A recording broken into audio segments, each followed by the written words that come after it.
Hey, Rack on Beer viewers, welcome to the first beer update of the year. I guess yeah, it's January. It's what second week of January. So yeah, I just went on a fun journey. It's Saturday. Um, I ordered some stuff from a homebrew shop uh to do a few yeah, just some odds and ends. We're gonna look at it right here. I had to go get this though, but I went up to pick it up from the store, which is just up the road here, and I was punching the number into the machine. It kept saying not found, not found. So I finally had to I went and I looked at the notification I got, and yeah, it was in another city that it had been delivered to. And I don't know who's at fault here. If it was me who clicked the wrong button, the guy at the homebrew shop who put the wrong one on, or most likely, yeah, okay, yep. So I just found out whose fault it is. I'm not going to show you because then you'll get my address, but it is the Danish postal system that sent it to the wrong store for pickup. Let's get into a beer before I saw it finish, and then I realized though, as I was driving to the other town, which is like 25 minutes away, that the supermarket there, it's the same supermarket that's the package drop off, same chain, and then the I didn't realize this, but the street name is almost exactly the same. I won't give them, but they start with the same like 5 letters. So I guess whatever. So it took me an hour to pick that son of a bitch up. This is Get Set from Dry and Bitter Brewing, West Coast IPA with Simcoe. Oh, Dynaboost Simcoe. All right, it says Simcoe, Dynaboost Simcoe, Simcoe, Citra, and Equinaut. So ought to be a happy boy. Picked this up the other day after work. I missed a train because the Danish postal system sucks.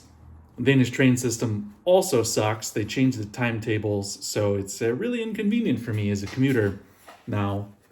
But anyway, I missed a train, so I went beer shopping.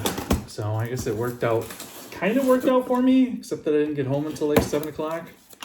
But this came super quick. I think I placed the order like Thursday night. And yeah, let's take a look at what I got here. Well, let's try this beer. Nice hoppy smell. That old school, that kind of Simcoe smell. I guess it has double Simcoe in it, so it ought to be that old school Simcoe smell.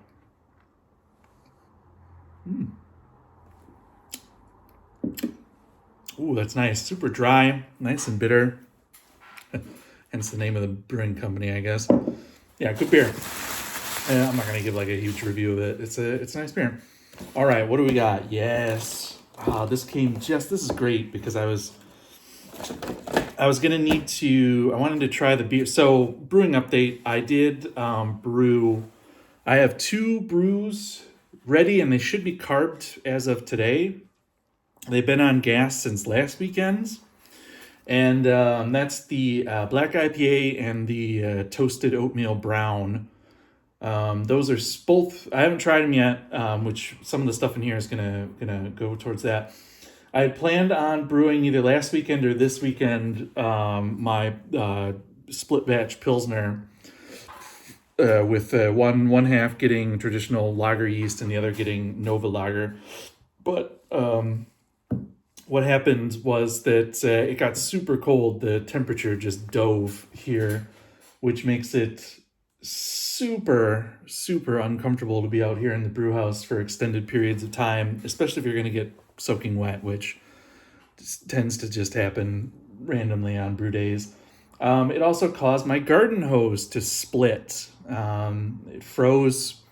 I was negligent and didn't like empty it out and roll it up. And yeah, it froze and split. It was old. Well, I say it's old. My wife says it's not that old. But obviously, I'm just gonna go with that it was old and would have happened anyway, rather than me being just a lazy ass. Whatever. So that's why I didn't get those brewed, but I do have two beers ready to go. There's also ingredients in here for some upcoming beers. But let's get into the the stuff, the goodies, the goods. So first out of the box, wireless charging upgrade kit for my Kigland wrapped pills. So I have two of these guys. So there's this. This is the actual charging stand, and then it has one induction coil in it. And somewhere in here should just be an induction coil alone. Now we'll find that. We'll find that eventually. So I'm gonna be able to upgrade both of them to. I bought my brother this last Christmas, and he says that it's really good. And I'm finally just gonna, cause just recently I had to redo the wireless because I changed jobs, so I changed internet because the internet comes from my job, and I had to break those stupid things open and plug them in to change the Wi-Fi password and stuff, and then it's such a pain. So to charge them as well. So what I'm gonna do is now I can charge them wirelessly, and I don't have to break them down and then recalibrate them every time I open them to charge. So I think that's a pretty cool upgrade. We got some hops. I just get all the hops. I can see them right there. I needed more Magnum. I've used up all my like decent bittering hops in the last two brews. So I bought 100 grams of just Magnum, just purely for bittering. 100 grams usually lasts me about 4 or 5 brews, depending on what style it is. And then I bought 2 other hops, and these just caught my eye because I hadn't heard of them, and they weren't American, which is so that there's tons of hops I haven't heard of that are American hops because I haven't kept up with just the endless line of new American hops. But this is Tango and Solero, and they are both German hops. So grown in Germany, it sounded really interesting. They're kind of like, do you remember when Hull Melon and what's the other one? Bolma? What's the other one that came out of Germany where they were like, oh, these are just like American hops. Now, that was never my, like, I could never taste them as like super juicy American hops, but I thought they were good. And these sounded really good. They promise like juice and berries and melon and stuff, but we'll see. I want to do some smashes with them. So they were sold. So I need more sanitizer, and they were sold out of. I appreciate the crazy pack job that the guy did on this, but they were sold out of Star San, which is my go-to. So I got this Chemi Pro. I'm gonna read it through all the. I'm not gonna unwrap it now. Chemi Pro San, which should be the same thing. It was cheaper too. So we're gonna give that a shot. See if all my beers explode or whatever happens if you don't use Star San. I don't know. I've never not used Star San. I don't think I've ever used any of the alternatives to Star San. I've always just gone out of my way to find it if there was like a shortage or something. So we'll see on that. Is there more? There's got to be some fun. There's some fun stuff in here. This is the opposite of fun stuff. So they were having a sale, and they had a kilogram of extra light malt extract. So I bought this. I need to prop up some yeasts that I have in jars in there. So I need some. Probably gonna need 3 or 4 starters to do that. So yeah, bought that. Here we go. Yes. Where's the other? Is this the other induction? Oh yeah. So there's the other induction coil for the other pill. There we go. Look at that. I bought my so I bought this was now I bought it for myself because I bought one of these. I bought basically this kit. This came as a kit built by the homebrew shop, but I basically bought this for my brother for Christmas. And then I like the idea so much, I'm gonna I'm gonna do the same thing for myself. But so this is the Pluto beer gun from Kegland, and the thing I like about this is that it's got a stainless barb, and it should all be stainless inside here. So my problem with like picnic taps is that I've never had a picnic tap that lasted very long, and that's probably again because I'm just hard on things. But this one I was hoping that it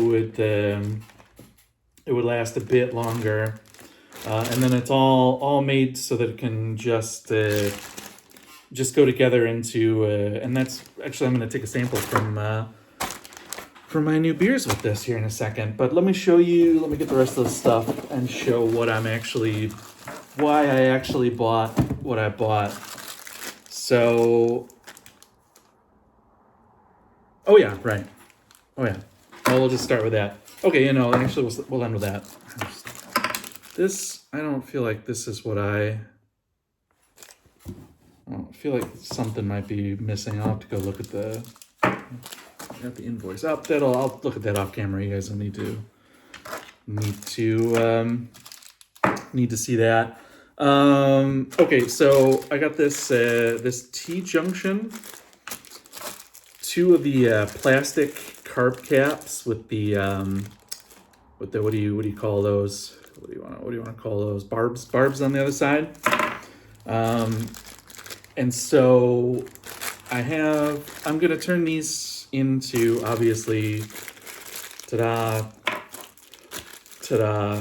and ta-da.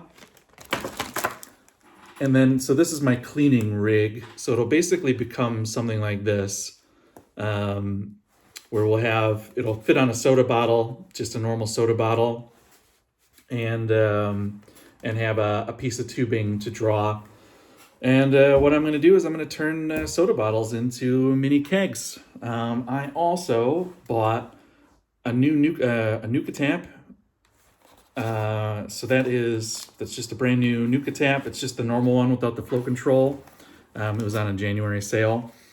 And I bought this thing, which screws into the end of the Nuka tap and has just a ball lock on the end. So one of the things that part of my whole thing that I want to brew more this year, I also want to get my beer in people's hands, both just to get like feedback and also just so I can get rid of beer faster. And that has always been kind of hard because I friggin' hate bottling beer. I hate even the like the bottling guns, all that stuff. I hate it. You have to have bottles sitting all over the place. You got to keep them clean. You got to rinse them all out, and then you got to cap them with a capper. It's always been something I hated. There's obviously growlers, but then that's a lot of beer, and you need to get those back from people. And obviously, I'm not quite ready to jump on the canning train yet, because that's a huge investment. So what I figured that I would do just to get started is now I'm going to have a tap that can have a ball lock. I'm going to have the rig with these that I can put on a soda bottle, and then I can fill them. I can make a jumper between the tap and the bottle, fill off the kegs. So the kegs that I'm drinking myself, I can just fill a soda bottle of whatever size I want and need. And so if it's just a small soda bottle, which we have, my wife drinks lots of soda, so we always have soda bottles. If it's like a smaller bottle, I can just recap it and just give it to somebody as, hey, here's a 33 centiliter beer. Or I can take like liters and 1.5 liters, and I can basically use this as a portable keg, so I can go places and just serve the beer basically out of like a backpack or a bag.